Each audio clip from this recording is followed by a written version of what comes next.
This is Late Night Health, the radio and video program that cares about the most important part of your life, your health. Hi, I'm Mark Alyn, along with Dr. Greg Celaya, where we spend some time each week talking about issues that are important to each and every one of us. Today, we're going to take a look at, I believe, a research article on vitamin D. Dr. Celaya, hello, and tell us about that research article. Hey, Mr. Mark, good to see you today. Yeah, I was listening to a video last night from a colleague of mine, Dr. Vasquez, and he was looking at an article that was on vitamin D supplementation and how it related to cervical neoplasia. And neoplasia is the precursor to cancer, or can be. You've heard of cervical neoplasia or cervical cancer before, right? Of course, yeah, and cervical cancer is it's a very serious condition. Absolutely. And this research article was a randomized double-blind placebo-controlled article or research study, which is the best type. And Sure. they looked at 58 women diagnosed with stage 1, and they made that diagnosis by biopsy. And they took randomly 2 groups, and one group received 50,000 units of D3 every 2 weeks, and the placebo received the same, obviously placebo, for 6 months. And the disease was dramatically changed. They saw a regression of 84.6% of those who have taken vitamin D. In the cervical cancer, or in the cervical pre-cancer. Pre-cancer. They also saw 53.8% regression in the placebo, which is interesting as well. Wow. Well, that goes to show that the power of the mind is really the controlling factor. I spoke to a doctor a number of years ago on Late Night Health, and he explained that if you trust your doctor and his judgment or her judgment, that this is what really makes the difference between health and not health. So you have to believe that what your doctor is telling you is true.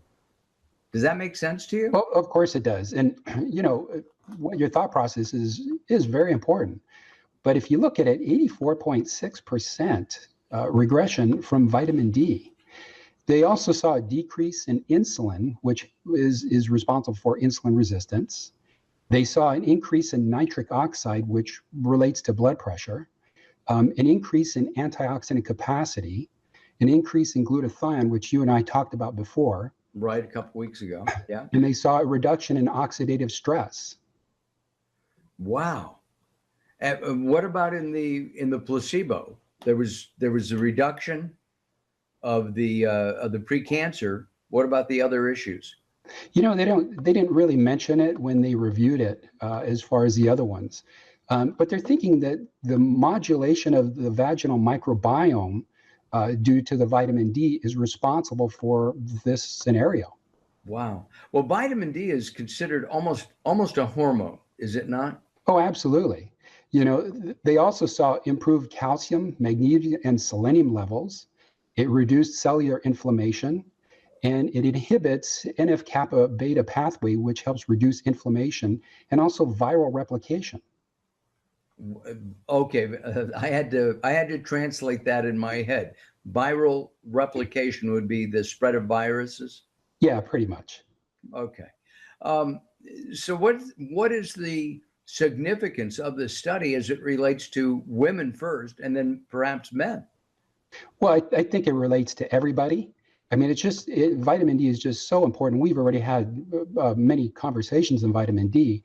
I just thought this was a real interesting article because, when you start looking at cervical neoplasia, the cause is usually viral, right?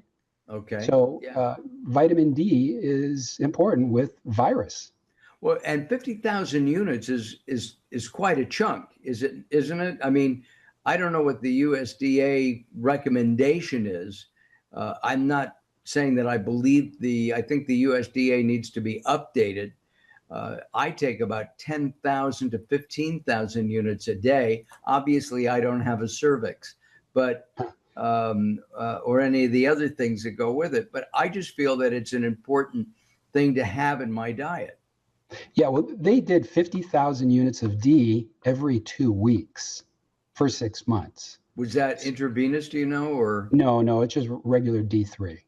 Got And it. so, vitamin D is fat soluble. So theoretically, you can take it all at once and it still has the same effect. I don't do that with my patients. I break it up because I think it's utilized better.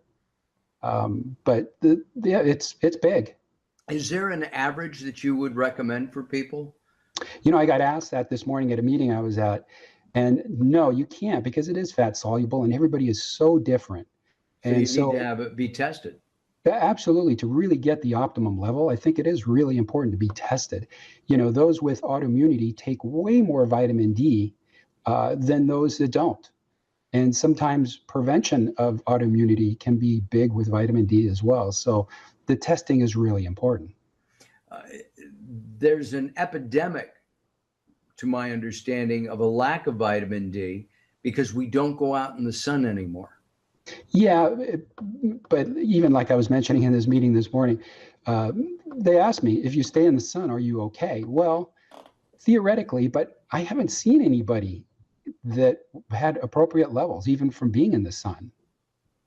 Yeah, it's interesting, and we humans manufacture or have the ability to manufacture vitamin D, but we're afraid to spend even 20 minutes in the sun because of the scare of skin cancer. How do you address that? Well, yeah, it's a fine line. And so, but when you start looking at the neoplasia and you start looking at the HPV, the human papilloma virus, you go back to the vaccines that they're recommending at this point, right? To girls that are 11 or 12 years of age. Right. And so, Right. with any vaccine, you have about a 6 to 7% side effect rate where you may have a problem. And you have to weigh that risk. And with that vaccine, I mean, there's so many different things that can come up. There's autoimmunity. You've heard of Guillain-Barré syndrome, Right. which is a big neurological issue. There's allergies, neuroinflammation, premature ovarian failure, premature menopause, central nervous system fluid abnormalities. What Um, about in young girls? In young girls, not women. The 9, 10, 11, 12. We're seeing an onset of puberty much earlier than it used to be 30, 40 years ago. I mean, some girls are starting puberty as, I guess, 10, 11. You may have heard even earlier. I've seen them at 9. Oh my. Yeah. And It's, and what's the cause of that? I don't think there's been any research, but you can speculate. You've got hormones in food. I mean, yeah, Plastic bottles. The yeah. BPA. You have endocrine disruptors. You have all kinds of different issues that can be speculated as to the cause. For myself and my family, we only eat uh, organic, hormone-free, certain way that foods are produced can make a big difference. and but what about drinking water, for example? I know you have filtered water, but you have to put it in something if you're going to go outside the house. Yeah, usually for me, I'm putting it in either stainless steel, glass, or a certified BPA-free container. Gotcha. And so people should do two things. Get tested for vitamin D, and that's easy to do. You can go to Dr. Celaya for that. You can do it online. You can get the test online. You cannot send the blood online. We don't. The technology isn't there for that.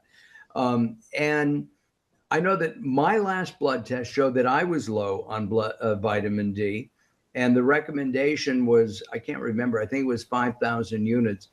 I made it more because I don't spend a lot of time in the sun, and even though I've been trying to do that, I've upped the dosage, and I am due for another blood test to see where my vitamin D levels are. Yeah, and that's the big thing. Most people, they may get an initial test, or most won't, but those that do, and then they take the vitamin D, but they never do a follow-up to see where they're at that point in time. Can you And take I'm sorry, doctor, can you take vitamin D and still not increase your blood levels? anything is possible, but those with autoimmunity tend to take a lot more. Not it's not uncommon to see them taking 25,000 units a day Oh to my. get their blood levels up to where they should be. And what should the blood levels be?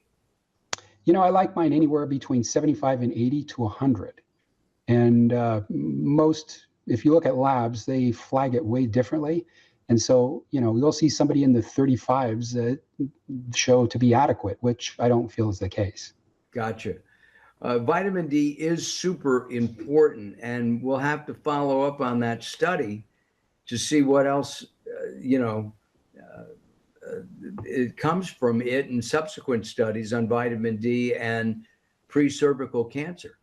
Yeah, it was a good study. The only problem is there needs to be more subjects. So 58 women, uh, which is okay, but there needs to be a lot more, and there needs to be a lot more research. The problem is who's funding research, right? Nobody really cares about vitamin D. It's hard to make money off of vitamin D, Yeah, it's inexpensive.